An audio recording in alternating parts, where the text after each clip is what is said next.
Hey sports fans, Coach Nick here, and welcome to B-Ball Breakdown.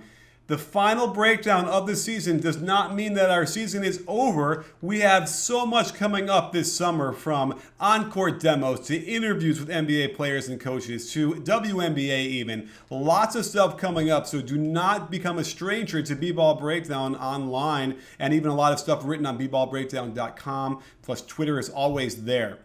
Well, now let's talk a little bit about the finals, because the only thing that kind of frustrated me, I said this on Twitter yesterday, was that the ISO ball that the Cavaliers ran ended up overcoming what the team ball of the Warriors. Now, that said, the Warriors didn't really deserve to win Game 7 with the mistakes they made down the stretch. And so it feels really good to me to watch the Cavaliers really perform and show and let their talent shine the way it did, because that means that they deserve to win that Game 7 and deserve to win the finals in a historic way, coming back from 3-1. So huge congratulations to the Cavaliers. And it's funny because they did a lot of it by attacking Curry and trying to get Curry on LeBron as much as possible. Almost as if there was a video that somebody had done last week to tell them about that. But anyhow, they really did it. It was great to see LeBron get that championship, because certainly he gets maligned and ripped on by plenty of people, I guess me included at times.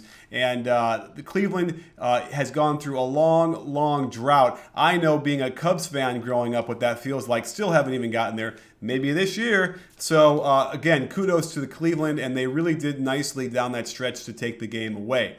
Before we get to the clips, I want to talk about our friends over at SeatGeek, who do a terrific job with their app to get you the best prices on tickets in town. They have a picture of the view from the seat itself. They have a great way of letting you know whether that's a great price or not. And help me make me look good by using my code BBall, and you'll get $20 off your first purchase. So really, head on over to SeatGeek, get a ticket to a ball game this summer, and save some money. So help me, help you, help SeatGeek, help you, help me look good. You in? Midway through the fourth, the Cavaliers had taken a 3-point lead when the Warriors come down and initiate offense with Curry off the ball. Last week, we did a breakdown on their offense and how it has been better when Curry does not bring it up. And here, they get him on the weak side coming off a pin down. The Cavaliers switch this way too easily, but Thompson does a nice job to stay with him out top. And it's hard to fault him for bringing his arm down with Steph 32 feet from the hoop. And look at how Steph scissors his feet together to hop into this shot.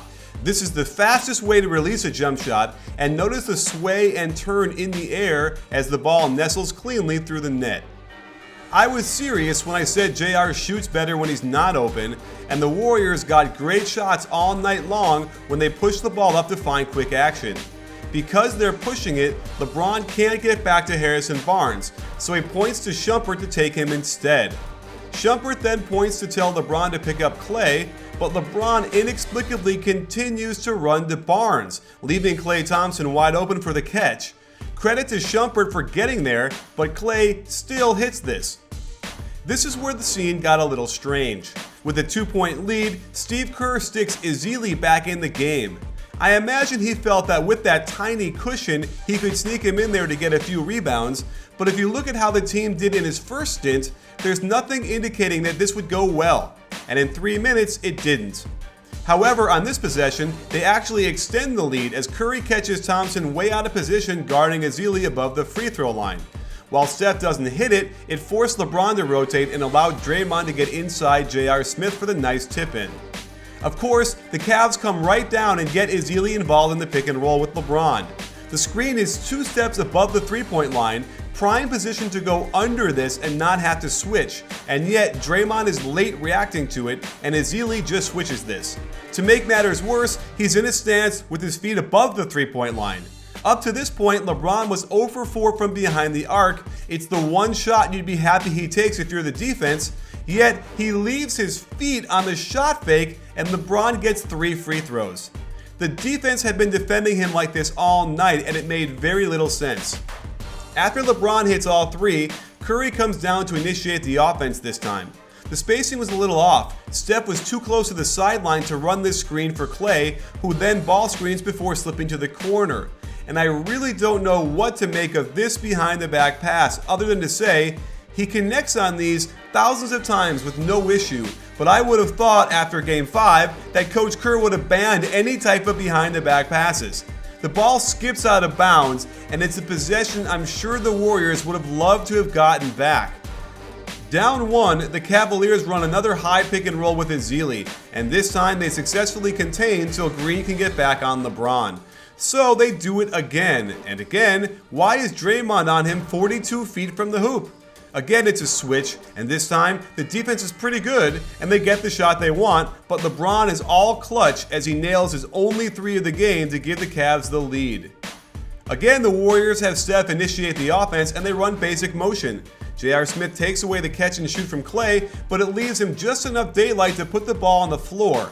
Thompson is a step late rotating, and Clay gets the running left-handed shot to fall. The Cavaliers pushed their luck a little too much as they went right at Ezeli again. And again, Draymond was high enough where he had no room to get around the screen and not force a switch. But Ezeli does a good job to contain, and LeBron takes the long 2 and misses. The Warriors run a quick pin down for Steph. Kyrie had his back turned to the ball and isn't in position to get around. Thompson makes a mistake and doesn't step out, and Curry gets one of the most wide open shots he's seen all year. But this speaks to the variability of three-point shooting. You get a wide open shot in the lane for a player, he hits almost all of them. If Steph gets a wide open 3 in the playoffs, he hits 42%, and the Cavaliers dodge a speeding bullet. Speaking of dodging a bullet, Ezeli is still in the game, and this time they let Kyrie try and attack him in the pick and roll. Ezeli is terrific in containing and riding him along the baseline. This forces the ball back out top where the C's part to reveal Steph on LeBron.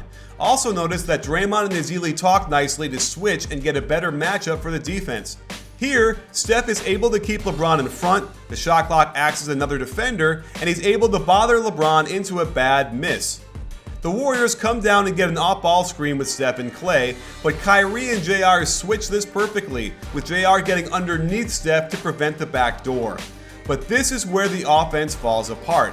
Nothing really materializes. Clay starts doing a dance with the ball while his teammates are all standing above the three-point line. No hope for an offensive rebound as he burps up this bad shot. This was curious to me as Draymond picks up LeBron even though Iguodala was now back in the game. Of course, the Cavs want to force Curry back onto LeBron for another shot at it, and J.R. Smith finally sets the screen with 8 seconds left on the shot clock. Draymond can't swoop in underneath to stay on LeBron because it would have left Smith open for a pop, so here we go, mano a mano. Steph tries to veer him out of the lane, LeBron gets by him, but from the weak side, in the spot I thought Draymond should have been in, Iguodala does his best Draymond impersonation and blocks this shot beautifully. The Warriors push the ball a little, and they catch the defense confused. LeBron is guarding Clay, Thompson thought he was on Barnes, but JR was already there. So Draymond attacks, watch how Love stunts to the ball but is able to get back on the shooter okay. That said, a corner 3 that's not wide open from Iguodala with 18 seconds on the shot clock is not the best decision. And Curry fouls LeBron on the rebound, but luckily for the Warriors, they weren't in the bonus. The Cavs run LeBron at the high post, trying to get a backdoor for JR, but watch the help defense by both Barnes and Draymond. Great stuff. So the Cavs try to attack Barnes down low with Love. Love can't get the jump hook to fall, and nobody has scored in a while. It's the Warriors' turn to attack the weak link in the Cavs defense, getting Love involved in the pick and roll. They double Curry, who gets Iguodala the ball attacking on a 4-on-3. I bet the Warriors wish they could have gotten Clay on the left side instead of Barnes. LeBron does a great closeout to take away the shot and cut off Barnes on the drive. But this is the new state of the NBA. Back in the day, Draymond would have cut right to the hoop for a dunk, and you can see him begin to cut. But now, he stays put to spot up. I know he was hot from three-point land, but we've already seen the variability of distance shooting. What would you rather have, a shot at the rim or an open 3? He gets a clean look, but can't hit. Kyrie comes down, gets an inside pick and roll, and ends up with a wild right-handed runner with Draymond coming over to contest. And this is where things got memorable. Tie game, under 2 minutes left, Warriors about to take a 2-point lead at home. The way this game had been going, 2 points was like an 8-point lead. Iguodala pushes it to a classic 2-on-1 fast break, the kind of drill they've been running since they were in 6th grade. Iguodala pushes ahead to Curry, who throws a beauty of a bounce pass. Iguodala doesn't have to dribble to lay it in, but out of complete and utter nowhere, LeBron flies in at full speed and somehow gets his hand on the ball 1/30th of a second before it hits the backboard. Remember, it's a goaltend if he pins it at the same time, but you can see frame by frame that he touches it, then the ball moves a little more to hit the backboard. This goes down as one of the all-time great defensive plays in a final series, and something that clearly saved the game for the Cavs. However, the Cavs come down and run absolutely nothing on offense, just a straight isolation out top. LeBron just backs down like he's on the playground while everyone else is watching, and he uncorks a little running hook that he short arms. At this point, LeBron has gone 1 for 5 in the fourth, and it was looking like he was going to be the scapegoat for another Cavs defeat. But Curry didn't want LeBron to have that title all for himself, so he comes down, the Warriors run virtually no offense, and he burps up a quick release well contested by Kryie three-pointer that is nowhere close to going in. Yikes. So this brings us to the definitive moment of the series. Once again, they go at Curry by forcing the switch onto Kryie, then doing another ISO challenge out top. And this is pretty good defense, keeping him in front and rising up the challenge. He didn't get good lift on the jump, and Kryie most certainly does, to get a clean look from 3, and the only way to describe this is clutch. Down 3, the Warriors aren't in a bad position with a perfect 2-for-1 situation. I like the action, screen for Draymond, who then screens the ball. On the Cavs switch, the Warriors get a bonus, Kevin Love having to now guard Curry. And look at Love moving his feet to stay with Curry and not let him take a 3. By the way, you didn't need a 3 here. Attack the hoop, get a score, get a stop, and win it home. But Curry bails him out with this shot, and Love's terrific defense forces this miss. But this got surreal. The Cavaliers must run the clock down in this situation to shorten the game. But what does Kryie do? He immediately attacks the hoop. Iguodala knocks the ball away, and somehow Kryie is able to dance along the baseline and kick it back out to Love.